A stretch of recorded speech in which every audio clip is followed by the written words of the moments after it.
Throw out your red roses and get out your love poems because we have your Backstage Pass to Hollywood. Backstage Pass starts now. In 5, 4. 3, 2, Are you ready?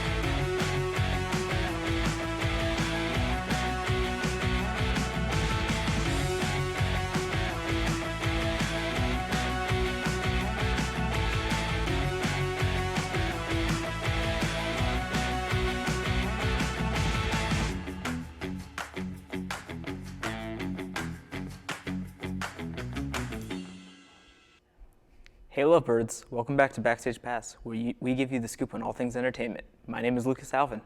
And my name is Patrick O'Hara, but you probably already knew that. Just like you probably already knew that we talk about Travis Kelce and Taylor Swift. Well, you're in luck. Or should I say in love?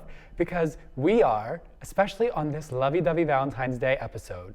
But before we get into the love, let's take a step back for just a moment. The Recording Academy hosted the 66th Annual Grammy Awards on Sunday, February 4th. The comedian, writer, and producer known as Trevor Noah hosted the awards show for his fourth consecutive time. During his monologue, he included special appearances from Meryl Streep and Taylor Swift. The show kicked off with pop star Dua Lipa taking the stage in Heat, performing her upcoming single, Training Season, which is set to release on February 15th, alongside her latest hit song, Houdini. Tracy Chapman and Luke Combs also later took the stage to perform a duetted version of Fast Car. The show also performed showcases by Joni Mitchell, Olivia Rodrigo, SZA, Miley Cyrus, and many more. Speaking of Miley Cyrus, Cyrus officially won her first Grammy at this award show for her smash hit titled Flowers. During her performance of the song, Cyrus altered the lyrics of the song to say, quote, "Then I remember I just won my first Grammy," end quote. Congratulations to Cyrus for this achievement. Other awards of the night went to the most nominated artist, SZA, who took home 4 wins for such as R&B Song, Best Progressive R&B Album, and many more. Billie Eilish also won Song of the Year and Best Song Written for Visual Media for her song titled What Was I Made For, from the Barbie movie soundtrack. Now, how does it make you feel that Victoria Monet took home the award for Best New Artist category? Because I honestly feel like her win was long overdue. Monet also won 2 other awards, making 3 wins in total for Best Engineered Album, Non-Classical, and Best R&B Album. Love to see Monet finally receiving her flowers. Other awards went to Paramore for Best Rock Album, Kyle Minogue for Best Dance Pop Recording, Tyler for the Best African Music Performance category, and 48-year-old rapper known as Killer Mike took home 3 awards before being handcuffed and escorted out of Crypto Arena by the Los Angeles Police Department. It was reported that he was booked due to a misdemeanor after an alleged physical altercation with a security guard. He was released from the detainment shortly after. Jay-Z also received the Dr. Dre Global Impact Award for his impact on music throughout the years.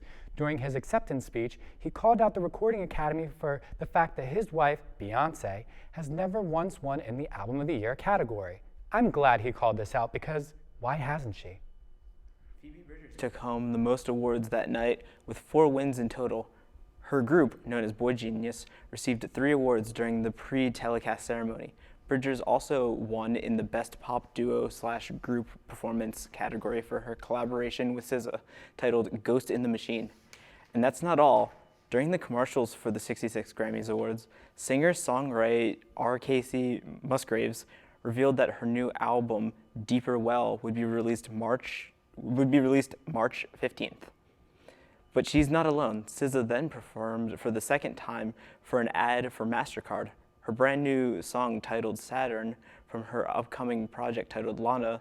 The project is intended to be an expansion or somewhat deluxe edition of her previous album, SOS. You know, I think we may need to have a manuscript to study just how effortless Taylor Swift makes her work ethic look. During this year's Grammy Awards, Swift accepted her 13th Grammy Award for Best Pop Vocal Album with her album titled Midnights. During her acceptance speech, Swift thanked her fans by announcing her upcoming 10th studio album titled The Tortured Poets Department. Many users online were shocked by this announcement, considering they wholeheartedly believed Swift would announce the re-recording of her 2017 album titled Reputation. Swift also received the biggest award of the night for Album of the Year with her album Midnights. This makes Swift the most awarded artist ever to win in this category, with 4 consecutive wins. Now, considering all's fair in love and poetry, the Tortured Poets Department will be released on April 19th. That's exciting, but a segment by Backstage Pass producer Kayla McCrae is also exciting. So take it away, Kayla. Hey everyone, it's your other host, Kayla McCrae. I know you miss seeing me in the hosting chair, but I promise I'll be back soon. So we all know February is the season of love and the season of Black Pride, so I thought I'd combine the two and recommend some of my picks for Black romance movies.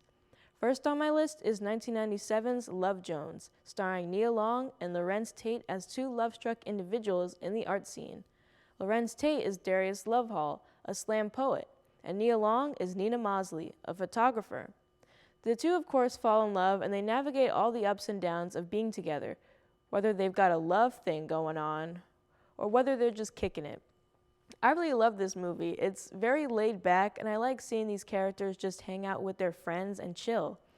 I also really love the underground art scene atmosphere as well. And the romance between these characters, top notch. Next is 2002's Brown Sugar, starring Sanaa Lathan as Sydney and Taye Diggs as Dre. This film is actually a friends to lovers story. Sydney works as a music critic for a national magazine, mostly about her love for hip-hop. And Dre is a hip-hop record company executive. These two have bonded over their love for hip-hop since they were kids, and now with their new successful lives and relationships, they've got to find what truly speaks to them and what they truly want, which might be each other. This movie definitely felt very cozy to me.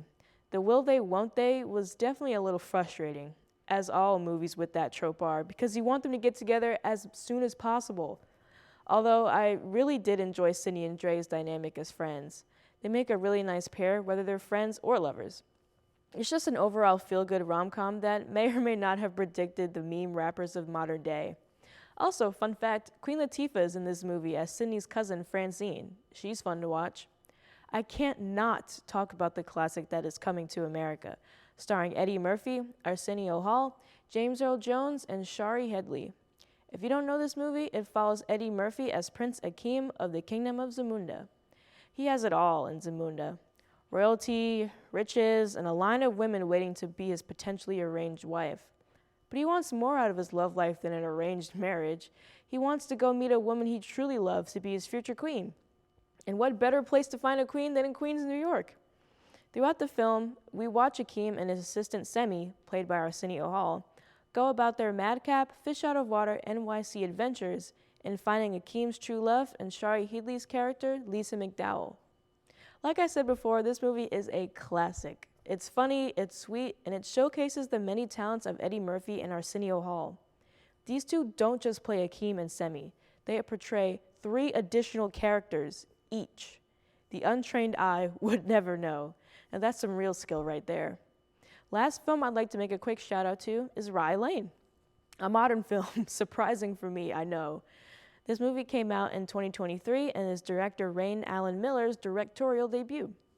Starring Vivian Opara and David Johnson as Yaz and Dom, this movie surrounds the two and how they connect with each other and recover from their recent breakups, all over the course of one day in South London. I'll admit, I haven't seen this movie yet. I just wanted to give it a shout out because it looks really good. Yaz and Dom look like they've got a lot of chemistry. We'll have to check it out sometime together. It'll be a Valentine's Day Rye Lane watch party, or any other of these films you'd like. Whichever you choose to watch, I hope you enjoy these great films. Happy Valentine's Day and happy Black History Month. Now back to the studio with Lucas and Patrick.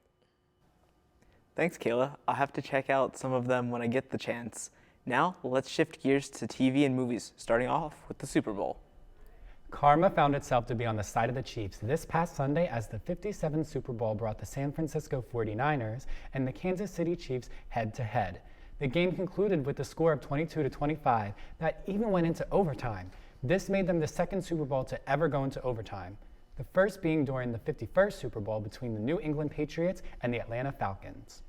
As the Chiefs took home the win, Patrick Mahomes was made the 2024 Super Bowl MVP. This is his third time winning the honor. This ties him with the Hall of Famer Joe Montana for second win, right behind Tom Brady, who currently has 5 MVP wins.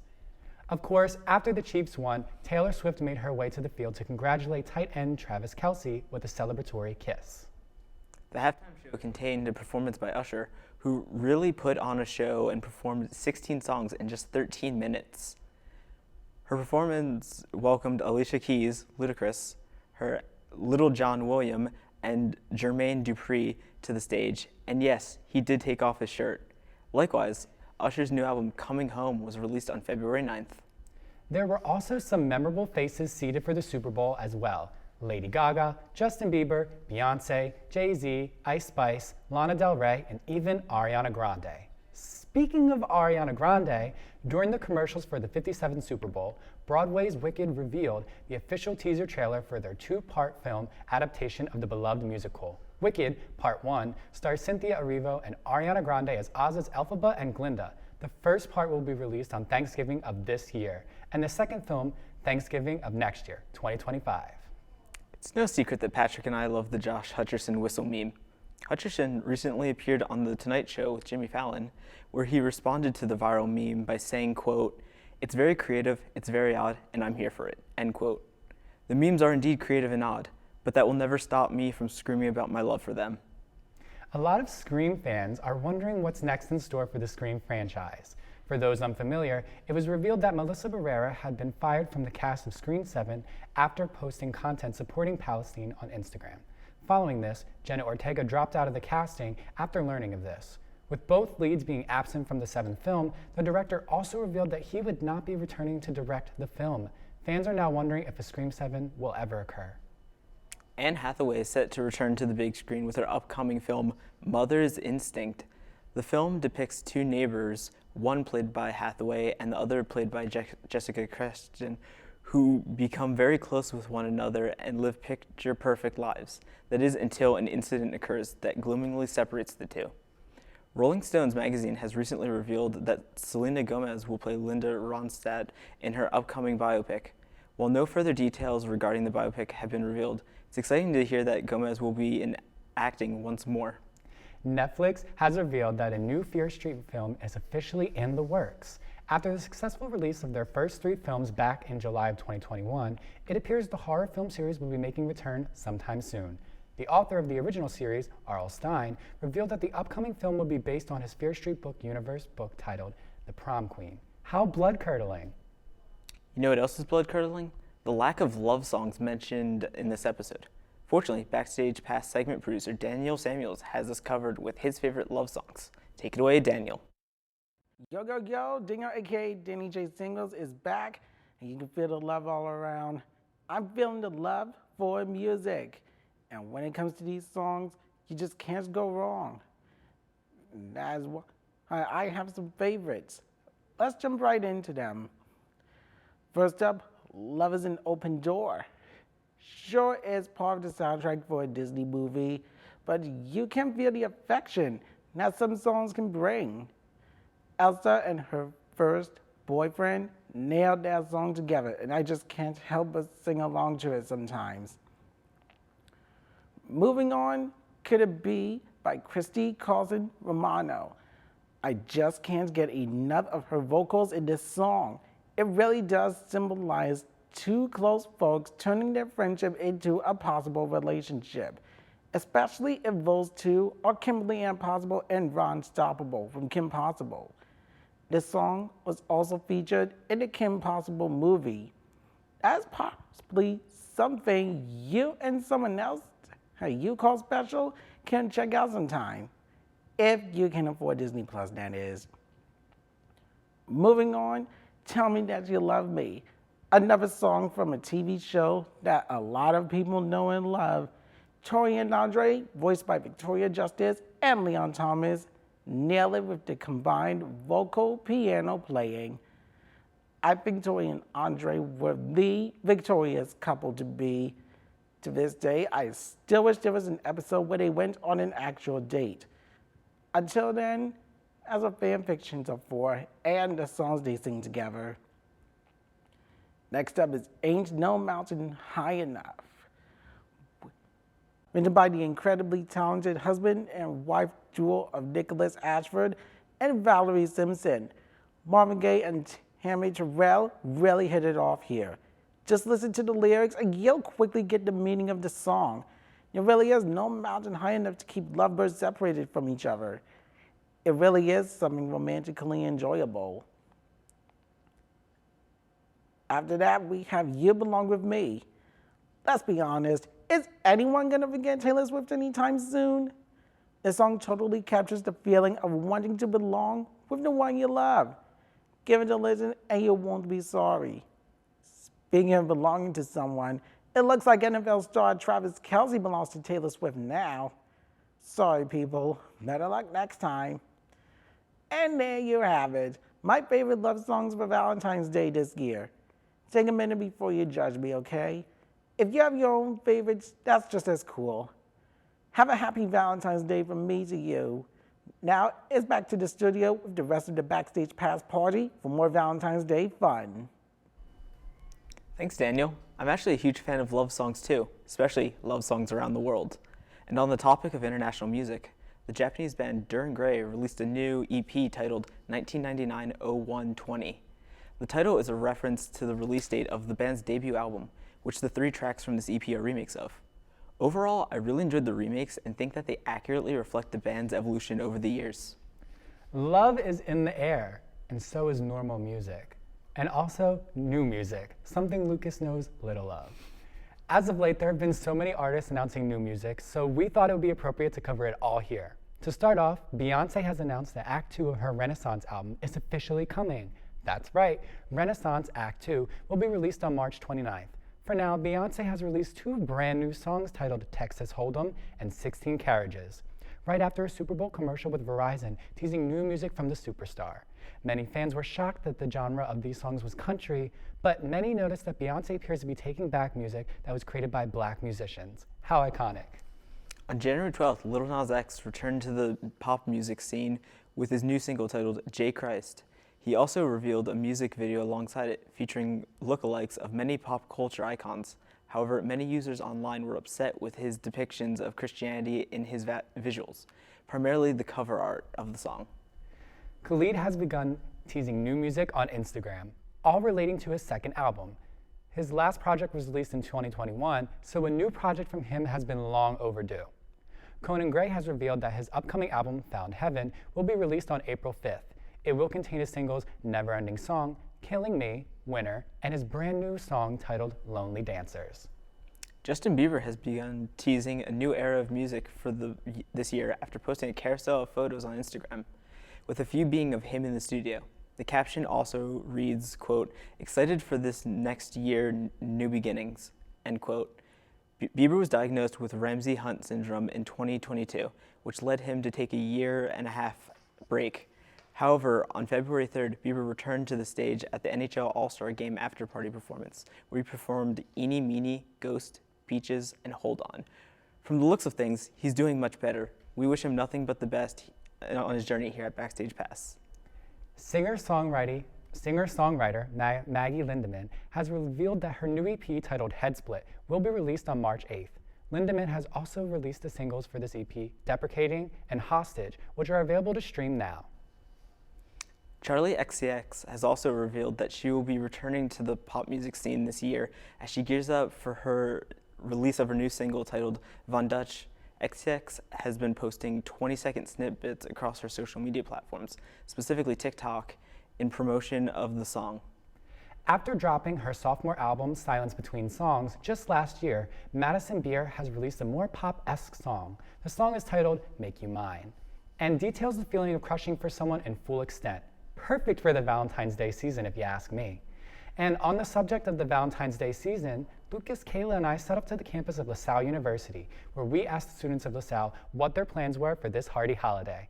Let's hear what they had to say. Hey guys, welcome back to Backstage Asks. I'm Kayla McCrae, Lucas. Patrick. and we're gonna ask people what they're gonna do on Valentine's Day coming up. So, let's see. Hi, what is your name? My name is Maddie. Hi. Hey Maddie, so what are you doing for Valentine's Day? Unfortunately, nothing. I don't have any plans at all. So that'll be a fun Wednesday for me. What do you kind of do like for yourself, I guess, as like self-care or anything like that? I sleep. Yeah. I take a nice hot shower and I go to sleep. That's a very much successful self-care day for me. Who doesn't love sleeping? I know I do. I'm a heavy sleeper. What is your name? Roman. What are you planning to do this Valentine's Day?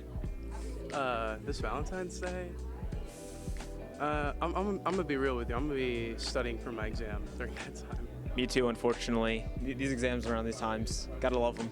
I know I got brother Jerry. He's a good time, so I gotta make sure I'm prepared. Hello there, what is your name? My name's Daniel. Nice to meet you, Daniel. I have a question for you. What are you doing this Valentine's Day? I'm not really sure yet. I might bring some Valentine's Day gifts to the campus.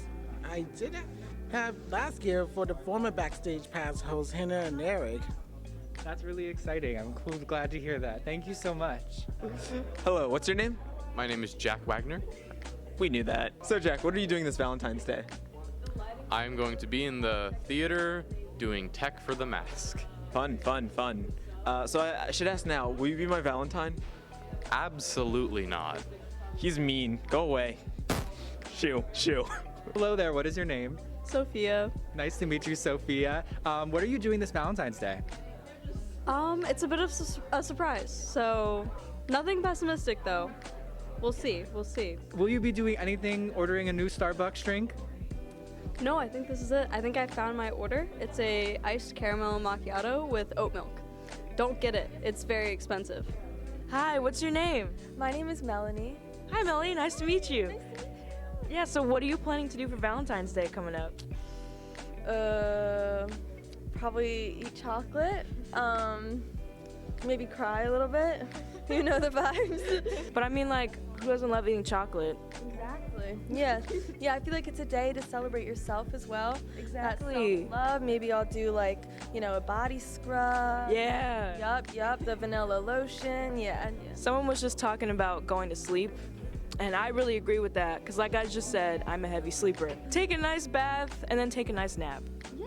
And eat some chocolate while you're at it. And then watch a rom-com. Maybe watch a rom-com. Yes, I should watch what's a good rom-com like? Well, here's a good just romance movie, The Notebook. I heard about that. I haven't seen it yet, but I know I need to watch it. Yeah, young Ryan Gosling, you already know. So. Hi there, what is your name? My name is Mercury. Nice to meet you. And I have a question for you. What are you doing this Valentine's Day? Well, I have rehearsal for the spring play, Kill Me Deadly. Come see it. And then I'll be probably hanging out with my cat and eating half my body weight in chocolate. That's so real. Thank you so much. Of course. Yeah. We had a great time hearing from all the students on LaSalle and their campus. So Kayla, Patrick, what are you doing this Valentine's Day? Well, I guess for me, I also don't see myself doing too much, but maybe I'll spend time with some friends. It'll be like a Galentine's Day, if you will. I honestly won't be doing much. I'll probably be here at LaSalle, but later in the day might listen to some Kim Petras to keep me company. I don't know. She's got a nice EP, and she's dropping apparently a sequel to that, so we will be tuned into that. So you see, I don't really care about Valentine's Day, but the day after, half-price chocolate. Hear me out. The best day is the day after Valentine's Day. True. Remember that. It's life advice right there. True. But that concludes this Backstage Asks. We will now go back to the studio with Lucas and that single Pringle Patrick.